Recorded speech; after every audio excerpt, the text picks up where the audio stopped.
Halo semua, Assalamualaikum warahmatullahi wabarakatuh. Perkenalkan, nama saya Asep Nurwahid. Pada saat ini saya akan berbagi info mengenai jaringan epitel. Nah, apa sih jaringan epitel ini? Jaringan epitel adalah jaringan yang membatasi tubuh manusia ataupun makhluk hidup lain yang berada di luar maupun di dalam rongga tubuh. Nah, si sel epitel ini terbentuk pada saat fase embrionik dan dibentuk dari sel epiblast.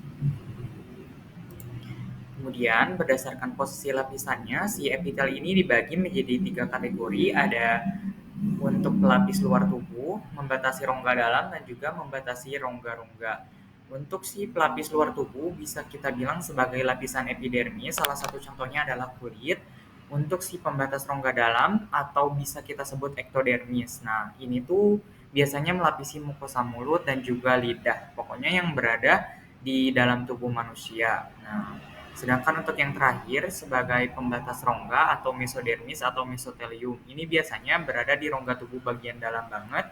Salah satu contohnya adalah peritoneal, perikardial, dan pleural. Semua jaringan di dalam tubuh itu dilapisi oleh sel epitel.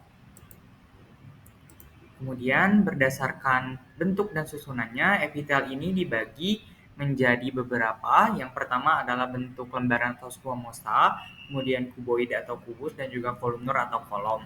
Nah, untuk variasinya ada yang sederhana, berlapis, dan pseudostratifikasi atau peralihan dari kedua jenis.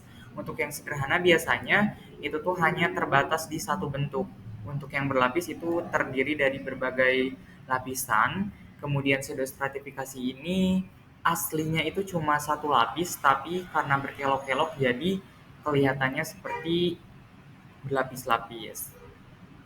Apa sih fungsi utama epitel ini bagi tubuh manusia? Yang pertama tentunya fungsi proteksi. Salah satu epitelnya adalah kulit dan juga epitel di saluran uretra. Kemudian fungsi ekskresi untuk mengeluarkan limbah dari tubuh manusia. Salah satunya adalah kelenjar keringat. Kemudian resepsi sensorik adalah olfaktorius, epitel pembau yang berada di hidung. Kemudian ada fungsi sekresi atau mengeluarkan zat berbentuk hormon, salah satu contohnya adalah kelenjar endokrin dan juga eksokrin. Kemudian ada fungsi filtrasi, ada di ginjal, kemudian penyerapan, salah satu contohnya ada di usus dan paru, kemudian fungsi difusi atau menyeimbangkan tekanan osmosis tubuh. Nah, berdasarkan dua fungsi utamanya, si epitel ini dibagi menjadi dua, yaitu ada epitel penutup dan juga epitel kelenjar. Untuk saat ini saya akan membahas mengenai epitel penutup. Ini terlibat dalam proses proteksi, absorpsi, sekresi, ekskresi, pencernaan, sensasi, dan juga kontraktilitas. Nah, berdasarkan bentuknya juga, ini dibagi menjadi pipih, kubus, silindris, sedangkan untuk variasi susunan selnya ada yang selapis, berlapis, sederet. Nah, ini untuk salah satu gambarnya, epitel silindris lapis, epitel pipis lapis, kemudian epitel kolumnar pseudostratifikasi, dan juga epitel transisional. Nah, khusus untuk si epitel transisional ini memiliki kemampuan untuk berkembang, untuk mengembang dan juga mengempis. Salah satu contohnya ada yang di lapisan uretra ya, sama juga yang di kandung kemih.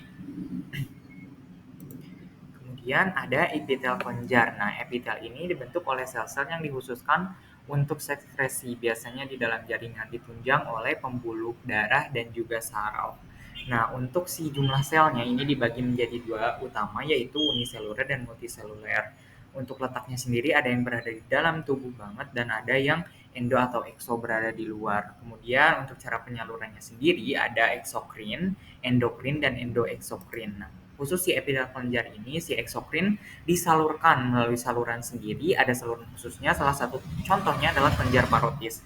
Kemudian untuk si kelenjar endokrin ini biasanya hasil dari sekretnya itu melalui pembuluh darah. Salah satu contohnya adalah kelenjar tiroid, supranealis, dan paratiroid. Kemudian gabungan dari cara kerja eksokrin dan endokrin ini bisa kita sebut endoeksokrin atau kelenjar pankreas, salah satu contohnya. Eksokrin menghasilkan pancreatic juice, kemudian si hormon endokrinnya menghasilkan insulin. Terima kasih.